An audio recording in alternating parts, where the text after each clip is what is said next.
तो दोस्तों अगर आप 2025-26 में किसी भी एग्ज़ाम की गवर्नमेंट एग्ज़ाम की तैयारी कर रहे हैं, तो इसका मतलब है ये टाइम आपके लिए बहुत ही ज़्यादा गोल्डन टाइम बन के उभर रहा है क्योंकि इस टाइम पे आपको बहुत सारी अपॉर्च्युनिटीज़ देखने को मिल रही होंगी, जिसमें कि रेलवे के बहुत सारे एग्ज़ाम, फिर SSC, MP police, UP police, defence exam जितने भी हैं, इस साल बहुत सारे एग्ज़ाम्स की नोटिफ़िकेशन आ चुकी है और आपने भी काफ़ी सारे फॉर्म फिल किए होंगे। तो ऐसे टाइम में जब बहुत ज़्यादा चांस है कि आपका सिलेक्शन हो सकता है, तब आपको कौन-सी चीज़ों का ध्यान रखना चाहिए? इस वीडियो में हम यही बात करेंगे। बहुत सारी कन्फ्यूज़न होती है इस टाइम पे जब आपके पास बहुत सारे फॉर्म्स होते हैं, आपने बहुत सारे 6-7 फॉर्म फिल कर दिए हैं और उसके बाद सभी का सिलेबस, सभी का एग्ज़ाम पैटर्न अलग-अलग है। तो हमें किस तरह से इन एग्ज़ाम्स की तैयारी करनी चाहिए, ये सारे क्वेश्चन्स हमारे मन में उठते हैं। और कई बार ये होता है कि अब मैं स्टार्ट करूँगा, अब मैं कल स्टार्ट करूँगा, ऐसे करते-करते कई महीने निकल जाते हैं और एग्ज़ाम डेट आ जाती है। तो अभी अगर मैं बात करूँ तो अभी जितने भी एग्ज़ाम्स हैं, उनमें से मैक्सिमम जो एग्ज़ाम होंगे वो जनवरी-फरवरी से स्टार्ट होंगे। इसका मतलब अभी भी आपके पास 1 से डेढ़ महीना आपके पास है। इसका मतलब आप इन सभी एग्ज़ाम की तैयारी बहुत बेहतर ढंग से कर सकते हैं, कम टाइम में भी कर सकते हैं। लेकिन उसके लिए एक माइंडसेट होना ज़रूरी है। तो इस वीडियो में हम देखेंगे कि कैसे कन्फ्यूज़न आपको होती है, किस एग्ज़ाम की तैयारी करें, उसको कैसे आप दूर कर सकते हैं कन्फ्यूज़न को, प्रिपरेशन स्टार्ट कैसे करना है, सबसे मोस्ट इम्पोर्टेंट चीज़ कि प्रिपरेशन हम कैसे स्टार्ट करें, टाइम मैनेजमेंट कैसे करें, बुक लिस्ट कौन-कौन सी होनी चाहिए, जब सभी एग्ज़ाम अलग-अलग हैं और उनका सिलेबस अलग-अलग है, तो आपको इन सब चीज़ों को कैसे डील करना है, फिर टेस्ट सीरीज़ कहाँ से लगानी है, कुछ ऑनलाइन मटेरियल मैं आपको बताऊँगा जो जो कि आप फ्रीली अवेलेबल हैं और वहाँ से आप क्या कर सकते हैं, तैयारी कर सकते हैं। तो चलिए बिना देरी किए हम वीडियो को स्टार्ट करेंगे। आपको जहाँ कहीं भी लगे कि मैं कोई फालतू या फिर अननेसेसरी बात कर रहा हूँ तो आप मुझे स्किप कर सकते हैं। लेकिन आप आखिरी तक ज़रूर पूरा वीडियो देखें। आप स्पीड बढ़ाकर भी देख सकते हैं वीडियो की ताकि आपको कम से कम टाइम में ज़्यादा से ज़्यादा चीज़ें आपको मिल सकें। तो चलिए शुरू करते हैं हमारा वीडियो। तो अगर मैं अपॉर्च्युनिटीज़ की बात करूँ कि 2025-26 में कितने एग्ज़ाम और कौन-कौन से एग्ज़ाम आपको देखने को मिलेंगे, तो मतलब लंबी लिस्ट है और इसमें आप अपने भी एग्ज़ाम ऐड कर सकते हैं। यहाँ पर तो मैंने कुछ मोटे-मोटे कुछ एग्ज़ाम दिए हैं, लेकिन आपने भी कुछ अदर एग्ज़ाम फिल किए होंगे फॉर्म, जिसमें बैंक भी मैं बोल सकता हूँ या फिर कोई भी एग्ज़ाम जो आपकी फ़ील्ड का है, वो आपने यहाँ पर ऐड कर सकते हैं लिस्ट में। तो देखिए आरआरबी ग्रुप डी 2025 जो कि अभी चल रहा है, इसके बाद 2026 में भी ग्रुप डी आने वाला है। इसका मतलब अगर आप अभी तैयार नहीं हैं, तो इस एग्ज़ाम की 2026 वाले की भी तैयारी शुरू कर सकते हैं। फिर रेलवे का एनटीपीसी का UG level, graduate level form fill हो गया है। अंडर ग्रेजुएट लेवल का तो फॉर्म अभी चल भी रहा है, मतलब 4 तारीख यहाँ की लास्ट डेट है।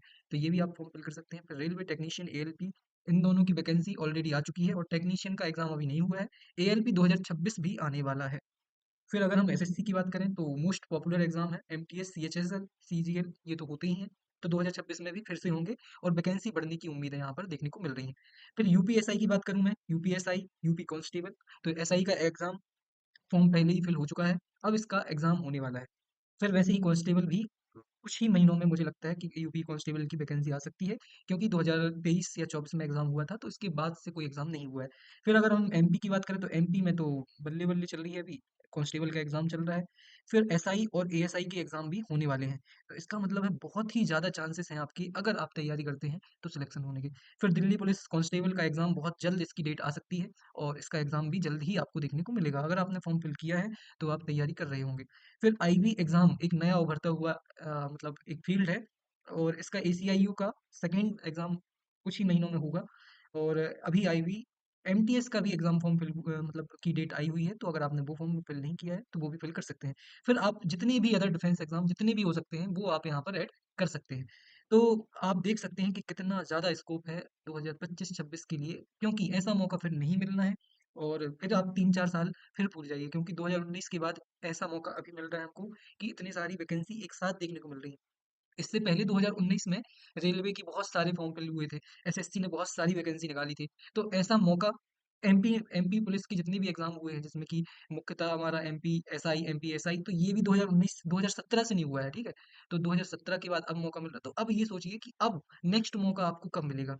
और अगर अभी आपने मेहनत नहीं की तो फिर बहुत मुश्किल है और अभी अगर आपने यहाँ पर दम लगा के मेहनत कर ली तो आपका एग्ज़ाम कोई ना कोई तो सिलेक्शन हो ही जाएगा। चलिए अब मेन बात पे आते हैं कि कन्फ्यूजन कैसे दूर हो कि किस किस एग्जाम की तैयारी करें और कैसे करें।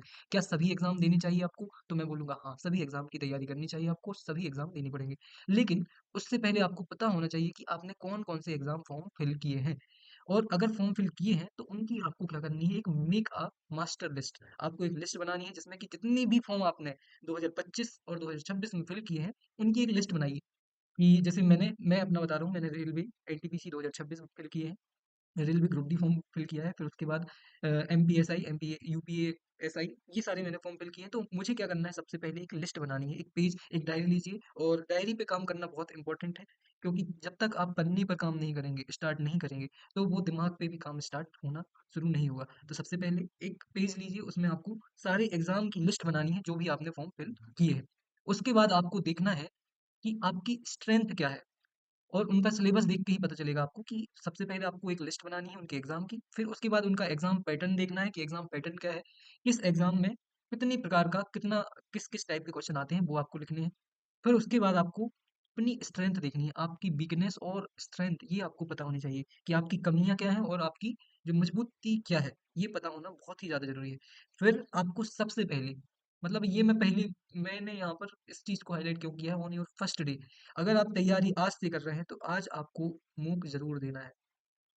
आपने क्या किया, सबसे पहले एक लिस्ट बनाई, लिस्ट बनाने के बाद उन सभी एग्जाम का एग्जाम पैटर्न और एग्जाम सिलेबस देखा आपने। उसके बाद आपको क्या करना है, आपको एक ओवरव्यू मिल जाएगा कि एसएससी के एग्जाम में इंग्लिश आती है, लेकिन रेलवे के एग्जाम में इंग्लिश नहीं आती है। तो इससे आपको एक चीज क्लियर हो जाएगी कि किन चीजों पे आपको मेहनत करनी है, कौन सी चीजें आपकी कमजोर है, कौन से सब्जेक्ट आपके मजबूत है, ये आपको पता चल जाएगा।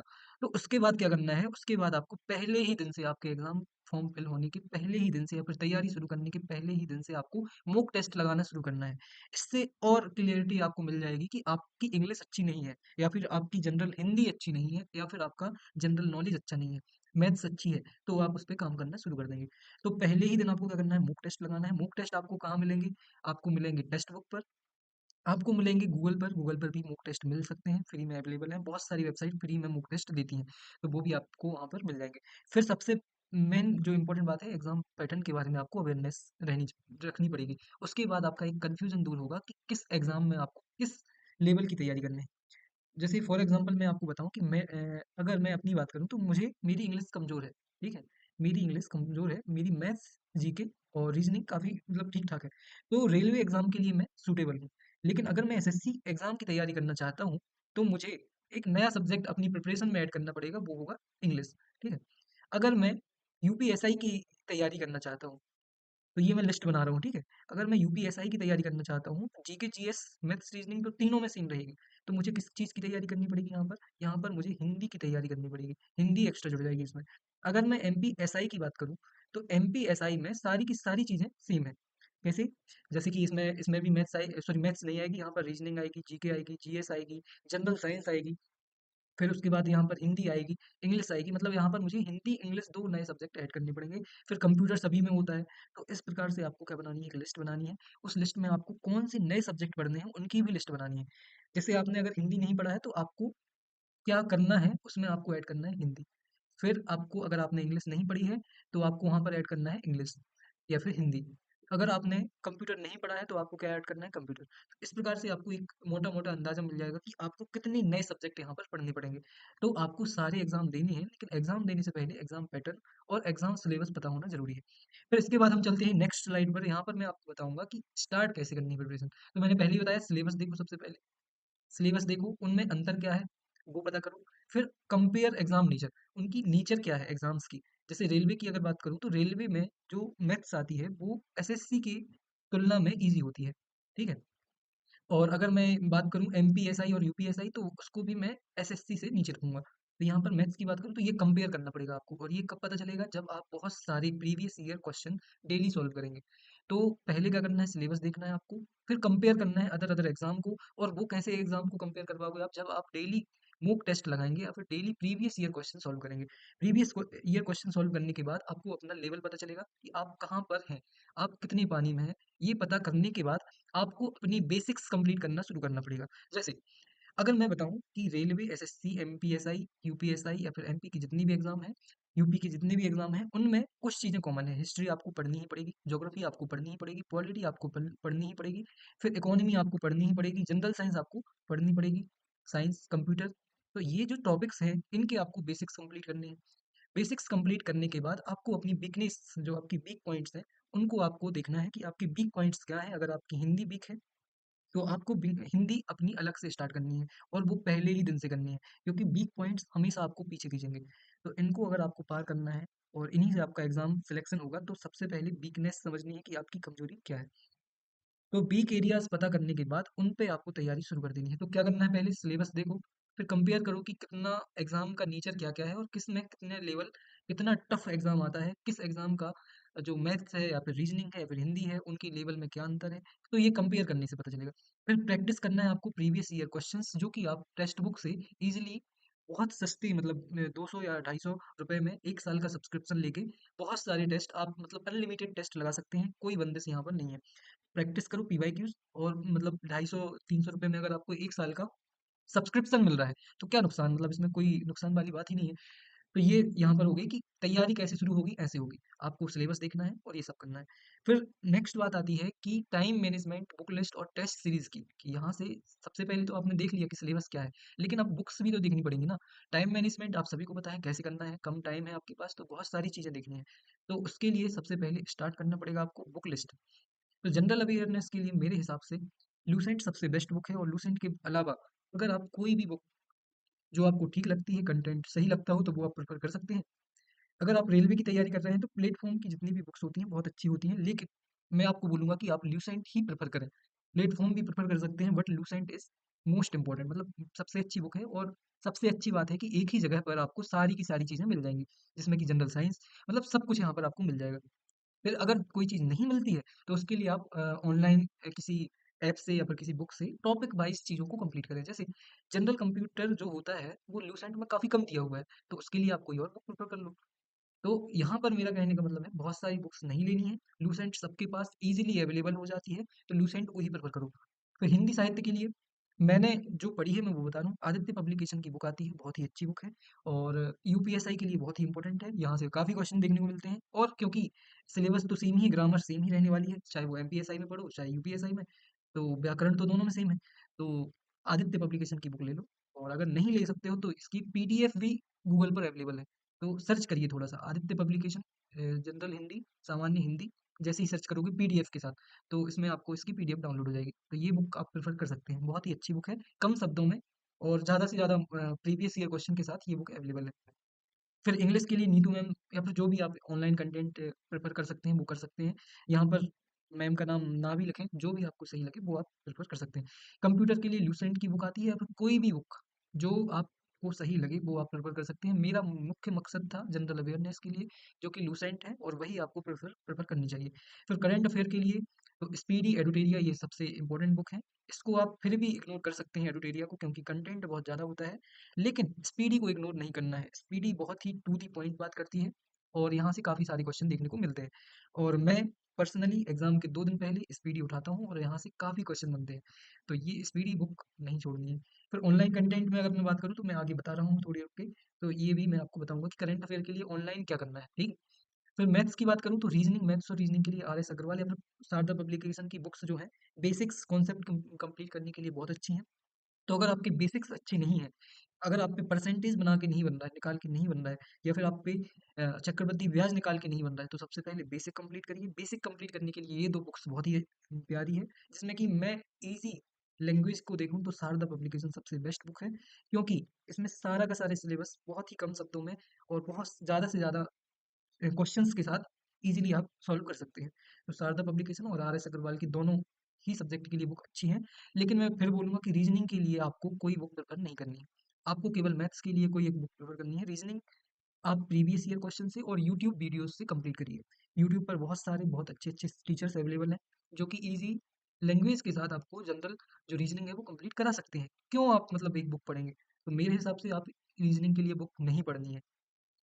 फिर इसके बाद जब आप पूरा पढ़ लें, तो पढ़ने के साथ-साथ आपको टेस्ट सीरीज़ भी लगानी है, और जो कि मैंने पहले ही बताया, टेक्स्ट बुक पर ही लगाइए टेस्ट सीरीज़, क्योंकि टेक्स्ट बुक पर 90% जो एस्पिरेंट होते हैं वो टेक्स्ट बुक पर ही टेस्ट लगाते हैं। तो इससे आपको अपना खुद का लेवल पता चलता है कि आप कहाँ पर हो, ठीक है? तो इसलिए टेक्स्ट बुक ही आप प्रेफ़र करें। तो ये हो गया मेरी आपके लिए कुछ मोस्ट इम्पोर्टेंट बातें। अब इसके बाद ऑनलाइन फ्री मटेरियल क्या अवेलेबल है।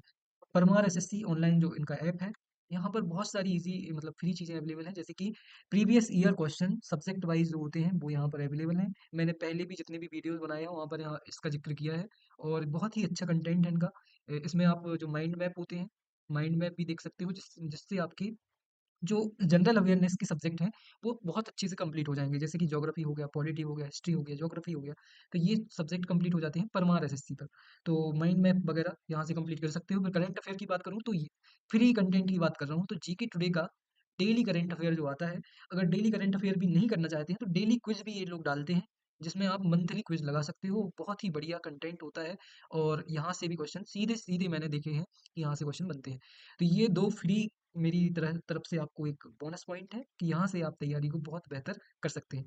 तो अगर आपने इनमें से जो भी मैंने पहले बताए थे, इनमें से अगर आपने कोई भी एग्ज़ाम फॉर्म फिल किया है या फिर इनके अदर भी अगर कोई भी अदर एग्ज़ाम फॉर्म फिल किया है, तो 2026 आपके लिए गोल्डन चांस है, आपके लिए गोल्डन अपॉर्च्युनिटी है। अगर आपको ये एग्ज़ाम क्लियर करने हैं, तो थोड़ी-सी मेहनत करनी पड़ेगी, थोड़ा-सा लॉन्ग जंप मारनी पड़ेगी। कम टाइम में अगर आपको ज़्यादा तैयारी करनी है, तो एक बहुत ही अच्छी स्ट्रेटजी की ज़रूरत है। तो आशा करता हूँ कि आपको मेरी ये स्ट्रेटजी पसंद आई होगी और अगर आपको मेरा कंटेंट सही लगे, अगर आपको कुछ मेरी बातें सही लगी हों, तो प्लीज़ कमेंट करके ज़रूर बताएँ और लाइक, शेयर, सब्सक्राइब करना ना भूलें और ऐसे ही जुड़े रहिए मेरे साथ ताकि आप और भी ऐसे ही वीडियोज़ देख सकें मेरे साथ और इस जर्नी को मेरे साथ कंप्लीट कर सकें। तो ऐसे ही जुड़े रहिए मेरे साथ कोरा कागज़ पर। तो मिलते हैं अगली वीडियो में, पढ़ते रहिए, ध्यान रखिए अपना। Thank you so much. धन्यवाद।